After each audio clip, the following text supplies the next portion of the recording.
بالصواب۔ موزوں پر مسح کرنے کا کیا یہ طریقہ درست ہے کہ دایاں ہاتھ سیدھے پیر پر اور بایاں ہاتھ الٹے پاؤں پہ ایک بار پھیر لیا جائے؟ کوئی حرج نہیں ہے، یہ بھی درست ہے، کوئی حرج نہیں ہے اس میں، اس لیے کہ جو آپ اگر ایک ہی ہاتھ دونوں پاؤں پر پھیرتے ہیں تو بھی ٹھیک ہے، اور اگر دو الگ الگ ہاتھ آپ دونوں پاؤں پر پھیرتے ہیں تو بھی کوئی حرج نہیں ہے، بس پانی لگانا ہے۔ اور یہ ایک سمبولک ہے اصل میں نا، یہ علامتی ہے، اس کا تعلق اس بات سے نہیں ہے کہ آپ اس پانی لگانے کے ساتھ کسی چیز کو جو ہے وہ تطہیر کے عمل سے گزار رہے ہیں، یہ علامتی طور پر آپ تطہیر کے عمل کے گزار رہے ہیں، وگرنہ تو مٹی تو نیچے لگتی ہے پاؤں کو۔ حضرت علی رضی اللہ تعالیٰ عنہ فرماتے ہیں اگر عقل استعمال ہوتی دین کے اندر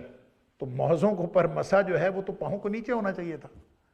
کہ مٹی تو لگتی ہے پاؤں کے نیچے،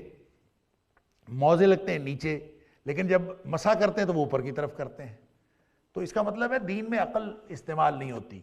البتہ جب یہ دونوں ہاتھوں میں سے کون سا ہاتھ استعمال کرنا ہے اس کے لیے کوئی ضروری نہیں ہے، آپ دایاں ہاتھ استعمال کریں یا دونوں ہاتھ الگ الگ استعمال کریں، دونوں طرح سے مسا ہو جاتا ہے، واللہ اعلم بالصواب۔